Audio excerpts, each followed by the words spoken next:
Yo, what's good, I Love Basketball TV? In today's video, we're going to dive into the two specific things that every elite guard knows how to do with their handle that helps them dominate on the floor. So let's dive into it. The first thing that every elite guard knows how to do is float the basketball. So that ball can stick into their hand and it kind of just floats into the air before they can make their next move. One reason why we want to be able to float the basketball is because it gives us better control over our speed, but not only just our speed, but it allows us to manipulate our feet too. So when we float the ball, now we can get into certain types of hezzies, right? So we can skip to the side. Maybe we can even drop into different moves like the Iverson crossover.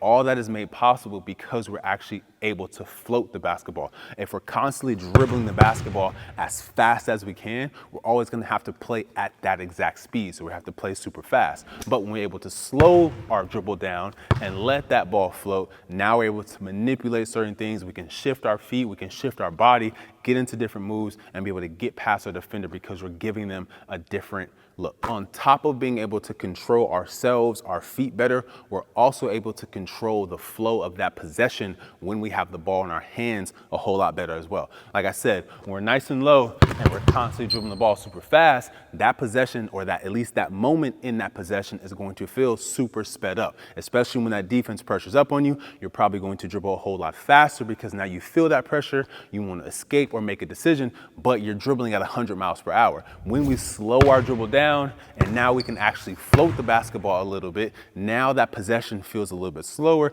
and we can make a better decision. Maybe somebody cuts because the ball sticks in our hand longer. Now we can pick it up and hit them on time and on target because the gaps close super fast. So when they cut, we can hit them right when they're open and not too late. So you guys will be able to see all the elite guards have the ability to hang the ball at different times. So it's not always on straight pounds where they need to be able to float the basketball. Sometimes they add that float on different crossovers. So maybe they're skipping, they're floating that basketball, maybe they're reading something, right? But it's not always off the same type of dribble. You guys can mix it up. So a good easy drill for beginners to be able to first work on this is just simply crossing the ball over. When you cross the ball over, tap your opposite leg.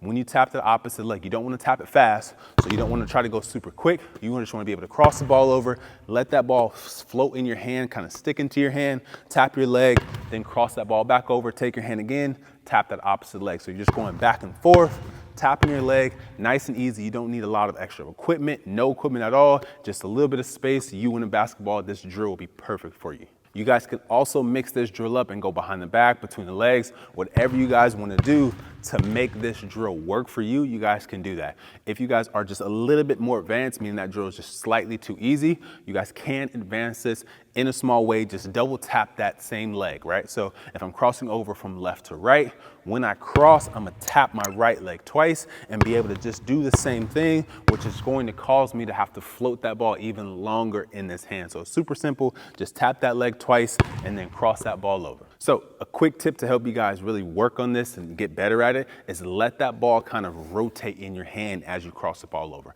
So when you cross it, you'll hear or feel that ball kind of spin in your hand, and you want to feel that. So now give yourself time to tap your hip and then make the next crossover. A lot of beginners kind of struggle with this because you guys want to smack at the basketball, and that's where you guys want to kind of speed things up because you're just smacking at it and the ball is going crazy. You really want to float, let that ball spin and rotate in your hand so you have a little bit more control over it as you go through the drill. A second drill for you guys to be able to do, if you guys are just a little bit more advanced and you want a little bit more of a challenge, you guys are gonna need two pieces of equipment. You guys need a chair and a cone, and preferably you guys want a cone that's kind of solid. If you guys don't have a cone like this, maybe you guys can use a water bottle, something that's sturdy that you guys can place on the chair and it won't fall over. If you don't have a chair, maybe you guys can use a box. You guys want the chair to at least come about almost to your knee so it's high enough. So all you guys are gonna do is get nice and low, stand in front of this chair. You guys are gonna cross the ball over. When you cross over, you're gonna pick up the cone and then put the cone right back down.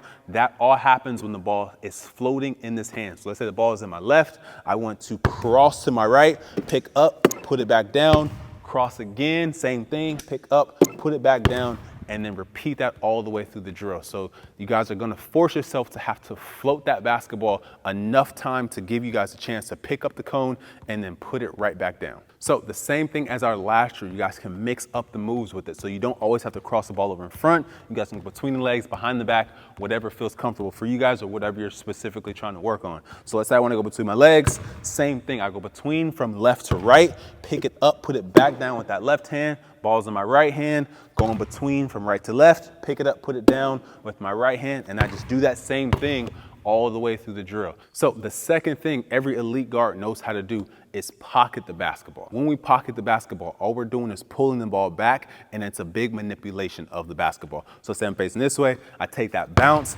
Instead of having that ball stay in front of me, I'm gonna take that ball and pull the ball back. My hand stays behind the basketball, and now I can put it back down. So it's almost like I'm pulling it to my pocket. So I'm pulling the ball back and then putting it back down. The main difference between the pocket dribble and the float dribble is the float dribble, the ball can stay relatively in the same spot, but it just kind of hangs in the air and hangs in your hand. The pocket dribble, you're actually manipulating the basketball and you're pulling it back away from that defender. So let's say I'm facing this way, I can float that basketball right here and leave it within the same spot in front of my body. When I pocket it, I want to pull the ball away from that defense, so now I can kind of protect it and it's still manipulating the ball and I can control it. The main reason why we want to be able to pocket the basketball is to pull it away from the defender. So maybe the defender's pressuring up, I need to make a move, now I can pocket it, pull it away, so now the defender can't get to it as easy. Maybe I want to get into a hesitation, right? So I get into it, I can skip that foot out, but when I skip my foot out to get into my hezi, I pull that ball back, pocket it away, that defender has a further distance to reach. Maybe I can swipe, do whatever I need to do, and then explode out, right? So still kind of manipulating the basketball like our float dribble. So now we can still use our feet to help us get by the defender. So we're pulling it away and being able to get by. So now I want to give you guys two drills to help you work on your pocket dribble. This first one is a dribble release into a pocket, right? So you're gonna get nice and low. Let's say I'm dribbling the ball in my left hand. I'm gonna perform a dribble release. So I bounce it and I let the ball go. That ball is going to float in the air for about a second without me touching it. So it's gonna bounce and it's gonna hang in the air. I'm gonna take that same hand. So the ball's in my left, I bounce it, let it float, take my left hand, grab it, and then pull the ball back. The reason why we want to do this drill is because a lot of beginners make the mistake of having or trying to swing the ball back. So they're doing like this instead of actually pocketing it. This is going to force you to pocket because you're letting the ball go, you're releasing it. So when you bounce it, then you have to pull the ball back. So you have to take your hand on it, pull it back, and then get right back into it. So every time you bounce it, you have to let it go for about a second and then pocket it. So with our second drill, we're adding a little bit of footwork with our pocket dribble. So we're gonna get nice and low, feet wide. We're gonna first start off with a punch pocket. So we're taking that dribble and we're pocketing it right away. Then we're going to pivot away from that defense. If the ball is in my left hand, I wanna pivot on my right leg, and my left leg is going to move away from that defender, right? So I'm pivoting away. When I pivot away and this foot hits, then I wanna take that second dribble. From here, I'm going to pocket that ball again off that initial dribble, and then I'm going to pivot back to that same spot. So I'm forward pivoting to get back square again. So if I'm here in the stance, starting off, it's punch, pocket, pivot away, foot lands, punch again, pocket, forward, pivot back. So you guys are gonna be rotating through that. So a good tip to help you guys with this drill is to remember, you guys always want to dribble the ball first. So when I'm low, I want to take that dribble first, pocket, then pivot, right? That foot lands, then I dribble again, and then I want to pivot again, right? So I always want to dribble first before I take my pivot. So it's punch, pocket, pivot, punch, pocket, pivot, right? So I'm pivoting away and then pivoting forward. The reason why we're doing this drill, it helps you with two things. First, it helps you with that defensive handle, right? So you're able to take that dribble, pivot away, protect that basketball. Second, you're able to get into a hezi off this, right? So I'm away from that defender, so I'm protecting the basketball. I can punch it, pocket. Now I can pivot off this leg, which is kind of like a hezi, because now that ball is going to float in that pocket. Now I can get here and then attack off that same move. So I'm working on a defensive handle, transitioning right into an attack handle. One important thing that I want you guys to pay attention to when you're watching these elite guards handle the basketball is their ability to stack both these skills, right? So sometimes you'll see them float the basketball, right? So maybe they're walking that defender down and they're able to float it.